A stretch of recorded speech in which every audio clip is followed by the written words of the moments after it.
my question is about like your backstory when you were kind of going undercover. How kind of deep did you have to go? How much kind of research do you have to do? And what's the process of kind of putting together, I guess, a profile for yourself to kind of get in with them, and how close were you to getting caught and how often? Well, there's a lot to go out there. It depends on the job, to be honest. As the time went on, the operations got more difficult. They did, and that's because of the presence of people like me on the street. They were increasingly aware of police tactics and adapting to it.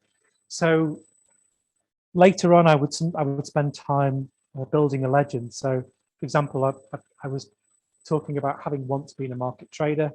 I actually spent time trading that market in Chesterfield. And if I told people that I used to go to a particular pub on a Wednesday afternoon, I would need to know the name of the bar manager who worked that day. You know, just little details like that. But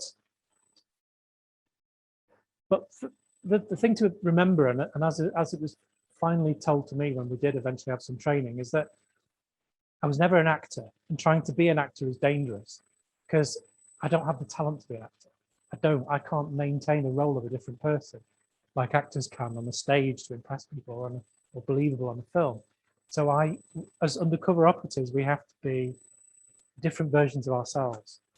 So we're always dancing a fine line of adaptability around our own personality and our own memories and who we actually are.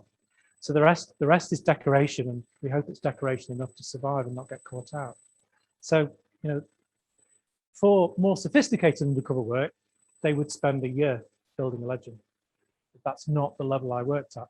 I worked at the ground up rather than the illustrating at the top. I did the grimy work. But in terms of how close I was to getting caught, oh God. Well, I suppose I could tell you that one of the times I did get caught, if you like. Apologies for the swearing; it's an essential part of this story. So in Leicester, I've met one of the main targets, this really juicy gangster, right at the start of the operation, and bought heroin from him. Then that was a fluke, and he stepped back. I got to know him quite well, and he stepped back. Now, you don't start wearing a camera or any other kind of technical equipment until you're absolutely sure you're not going to get searched. So at the time that I knew him, I didn't have any corroborative evidence against him. So 6 months later, they said, well, we've got to get some evidence against him. And I said, well, I've tried phoning him. He's not coming out dealing. He sends other people out. He sends out proxies. So then I thought, well, I've spotted the clothing he wears, and he's one of these people who really likes his clothes. So I hatched a plan to get hold of some counterfeit clothing. I got hold of some counterfeit Stone Island jackets. And I called him and told him, and he took the bait. He came out to meet me in this secluded car park in near the centre of Leicester. Trouble is, he brought two of his mates with him, and his mates didn't know me at all. So we got out of the car. He'd been driving, and he says, "Oh yeah, the jackets are great. Yeah, I like those. But you just want to sell me these, or are you after something else?" So I'm thinking, well, if I buy crack from him as well, because I've only ever bought heroin from him, he'll get an extra 12 months in prison. This is a tradecraft way I'm thinking. So I said, all right then, yeah, if you carry him white, I'll have a 20 stone from you. So he gets out this massive block of crack cocaine, like bigger than a VHS video. None of you are old enough to, are you? Yeah, right. So you know, a big VHS block size crack cocaine, and he gets this out and he sits in the driver's seat and starts cutting a little slither off. While he did this, his huge mate, one of his huge mates, pushes me up against the back of this railing and starts feeling my clothes. And he finds it, because we weren't talking James Bond tech here. I was wearing a denim jacket with those little metal buttons. And when he found the button with the camera in it, there is no doubt what was winking up at you. No doubt at all. And he says, he is as well, man. He's fucking 5'0". He's heat, man. He's heat. And his mate, the one I knew in the car, said, no, man, I've known him for ages. I've known he's sound, man.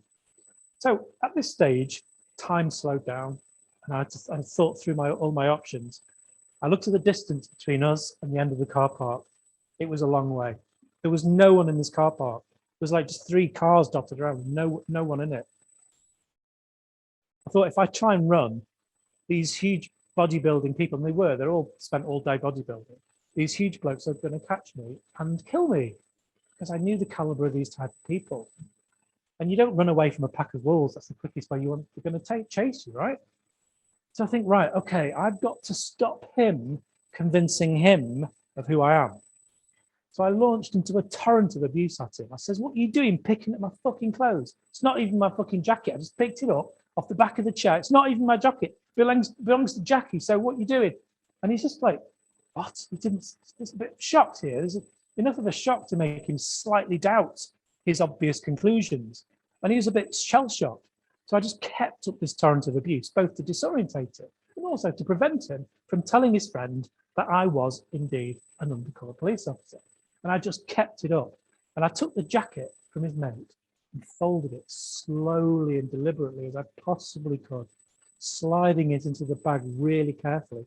The saliva's flying out my mouth because I'm not letting up with this torrent of abuse. And he started going, but, I says, but it's not my jacket. And then I start walking off slowly as I can, deliberately, still shouting abuse at him over my shoulder. I get about halfway across the car park and I hear these footsteps running towards me. I'm thinking, oh, here we go. I got halfway. Maybe if I swing round, do a quick punch, then I can run and maybe make it near to the exit. I turn around and it's my mate and he says, hey, don't you want your ting? I'm thinking, you want to sell me crack now? So I says, yeah. And he says, I don't mind my mate. He's a dickhead. And I said, yes, he is a dickhead. He's a dickhead and he's picking at my clothes and it's not even my jacket. So as I'm saying this to him, I'm getting 20 quid out of my pocket and hand it over. All the exchange nicely framed on the camera. And I put the crack in my little key pocket and start walking away. But his mate, by this time, is literally screaming at him, saying, mate, I'm telling you, he's fucking 5-0. He's got a camera in his button. So I'm keep walking. And then I'm getting almost close to the exit and I hear the car wheels screech as he's roaring across the car park to catch me. And so I think, well, now's the time to run. So I get running. I get to the exit where the exit of the car park opens up onto the road. And it's a dual carriageway because it's actually the inner ring road of Leicester Ring Road. And I start running down the pavement. The car mounts the pavement behind me. Zoom is revving the engine and racing after me. And I just managed to get where the roundabout, like where the roundabout splits the road and there's a metal railing protecting the pavement from the road. I just managed to get to that railing and the car screeches to a halt behind me. I look behind, it must have missed me by about 2 meters, clearly trying to kill me. And then I walk to my left, which is actually quite close to where the pedestrian area starts in the centre. And that car goes around the car park and comes past again. But by the time it's gone around the car park, I've actually walked quickly quite a way and I'm safe. I'm feeling safe. And I managed to then get back to the safe location and debrief.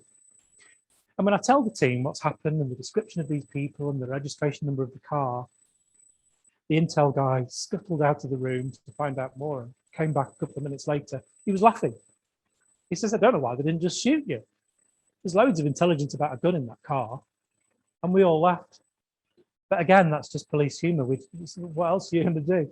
I read somewhere once that's like drug organizations are like some of the most innovative people in terms of like adapting or taking on new technologies and stuff like that. They try and stay ahead of the police, stuff like with the dark silk road and whatnot. So like, is it harder, do you think, these days to break up these networks in comparison to back in the day, I guess? You hit on an important phrase, and that is to break up these gangs. Well, this is an interesting point because wherever you hear the police or any kind of crime agency anywhere in the world, particularly in the UK, they use particular language and they say, with this success, we have disrupted the drug supply. We've disrupted it, as if that's an end in itself and a success, an evidence of success. But if you just break that down, where's this word disruption come from? Because disruption is not reduction. They've not reduced the size of the market, but they've just shaken it up a bit. They've changed it. They've changed the shape of it. but it's presented as success. Now, it's interesting where in the police lexicon this word comes from, disruption. And as far as I can gather, it actually traces back to an army training manual for officers in how to deal with insurgency. And to deal with an insurgency, you use disruption tactics. Now, this word has found its way into the police lexicon in how to deal with drug dealing gangs. But the trouble is, drug dealing gangs are not terrorists. They're not insurgents. They're business people. And if you look at the world of business academia, the way the word disruption is used, disruption is seen as a beneficial thing because it creates market growth, it creates market opportunities. So police officers, without any irony or even understanding of the reality of what they're saying, are declaring to the world, we have just created a load of market opportunities. Thank you.